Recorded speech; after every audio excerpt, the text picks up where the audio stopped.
Hello, 45 Alpha Charlie Papa channel, and today this is kind of a shout out to the DC channel. He's looking into getting into reloading. He does a lot of shooting, getting tired of buying ammo, looking into possibly reloading, and it can be real confusing for somebody who's hasn't reloaded before, doesn't know really anybody who does it.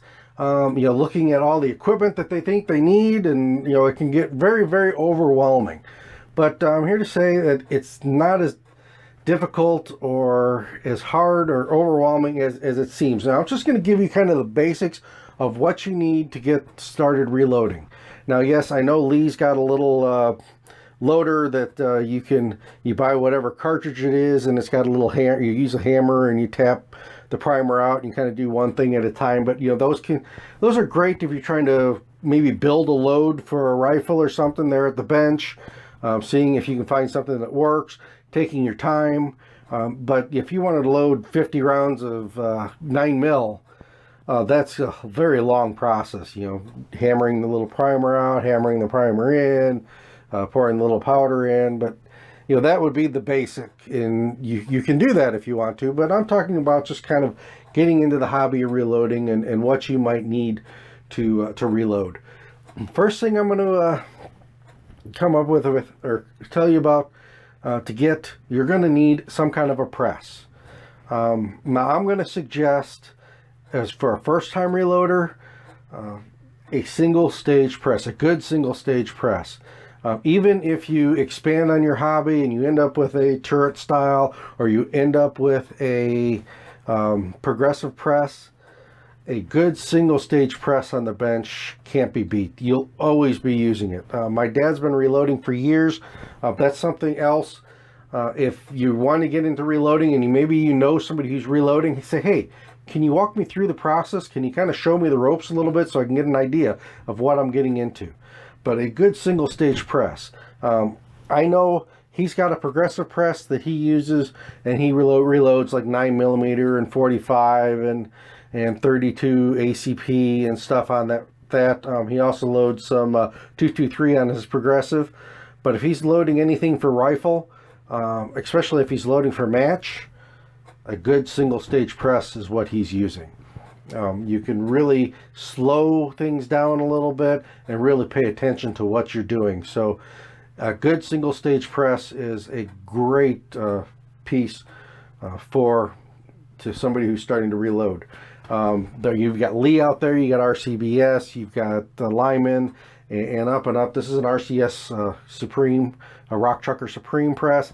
I picked this up online, brand new in the box, for, I think it was right, $96 shipped. These are normally about $130 press. The reason I got it for that, I went on Gunbroker. I found a dealer that had been posting 2 or 3 of these a day. They were running penny auctions with them, and I kind of told myself, we'll see how this works out. I'll give it a week or two. I didn't want to spend any more than $100 because that's kind of what I had to spend for a press. And I lost the first 4 or 5 auctions, but I happened to hit one, and $96 shipped. I had a brand new RCBS Rock Chucker press. So that's one thing you can do. The other thing you can do, go out and look at used ones. On Gunbroker, there's used ones. At gun shows, there's used ones. Sometimes you may find a used one at a garage sale. Gun listings is a great place to look for a used press. On gun listings, you can actually put in a request in. It's kind of like the Craigslist for guns. You can say, hey, looking for a single stage press used. Anybody have anything out there? Anything, So you can come up with equipment that way. One of the things that kind of concerned me when I was looking at presses, and I didn't realize at the time, I wanted to make sure that if I was buying dies and stuff, that they were going to fit in that press.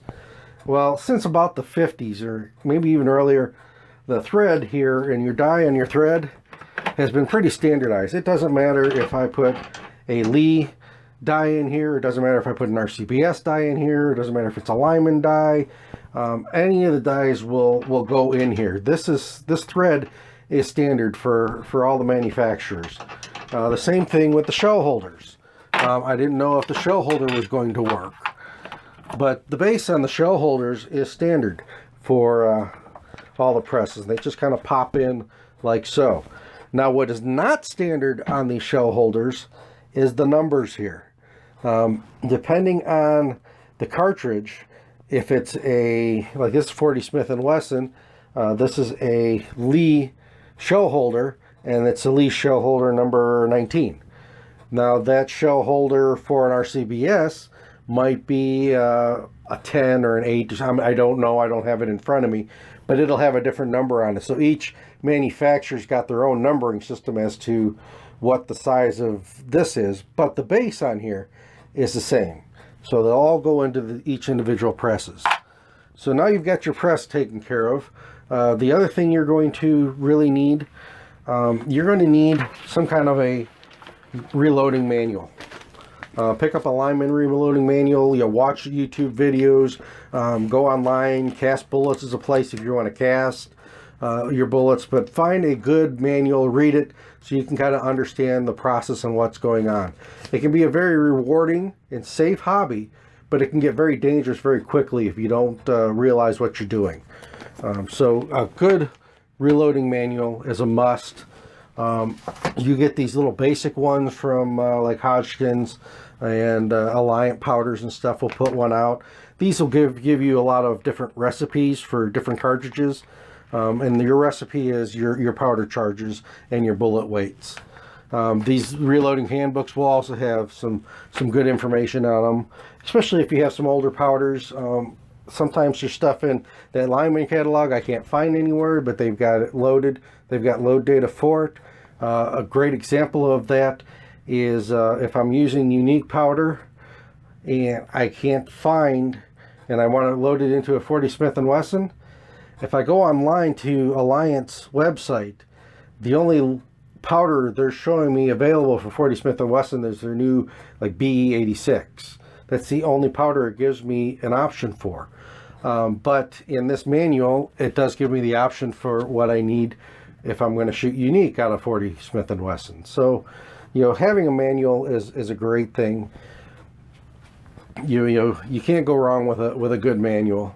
Hodgkin's is another one. They're really good. They've got really good load data online. You can type in your cartridge, type in your bullet weight, type in the powder you're using. And Hodgkin's also makes IMR and Winchester powders, so that's all on there. And it will give you load data, whether you're using a round nose or whether you're using a lead, or it's got some really good load data online for that. So getting a place for information and load data is second. The third thing you're going to need is some kind of powder scale. I like these old beam style powder scales. They're very reliable, have been very accurate over the years. You can zero them and they're good to go. I like them. You don't have to have batteries. You don't have to worry about if the electronics are going to fail on you. They're just good, old, reliable, good technology, or old technology. You can get yourself a digital one, and digital scales work fine. I don't have any problem with those. You do have to remember you got to keep some batteries around in case the batteries go bad, and electronics over time will eventually go bad and you're going to have to replace it. So but electronic scales, but you need something to weigh your powder charging. So that's another thing you're going to need to get started. Something else to get started, you're going to need a caliper. Now, this is an old style dial caliper. I really like this one. It's a quality piece. I got it at a really good buy because it's an older dial caliper and everybody wants the digital. But this is a very good caliper. But you need some kind of caliper, and you can pick up a caliper at like Harbor Freight for $10 or $20 on sale, depending on what quality you want. They've got a cheaper one and a little bit better one. So powder scale, caliber, a press. You're also going to need something to throw powder with.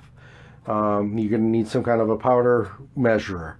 Now, Lee has these little scoops, and you can get a box of these scoops, and they've got some kind of mat that you can make, and they do it by volume instead of by grains, and you don't necessarily need to scale. But I haven't quite figured the Lee scoop system out yet, I don't know if for 40, this is just kind of a general, just put 1 scoop in a 40. And knowing the grains and stuff like that, I don't want to mess with it. You know, I want to kind of dial my stuff in. So, but that is out there, the Lee scoops. Almost all of their die sets, or most of their die sets, come with a scoop. They also come with the shell holder. A lot of your other brands do not come with shell holders. So if you buy a die set from RCBS, make sure you buy a shell holder for the caliper that you're using. But that $20 Lee powder thrower works well. That's what I started out with. Lee is kind of hit and miss on their products, but that's one of them that seemed to work very, very well. I didn't have any issues with the Lee powder measure. I eventually sold that online pretty much for what I bought it for, and I upgraded to an RCBS one. But I kind of wish I had that Lee one back, because it did some smaller scales in the RCBS, smaller throws than the RCBS one does. But that's beside the point. It worked, and it worked well. So you got your powder thrower, caliper, your scale, and your press, and your dies. If you're using carbide dies, you don't need anything to lube them with. If you are using steel dies, like some of these RCBS ones I have here, you're going to need a lube pad and some lube, or some spray lube, or something to lube those cases.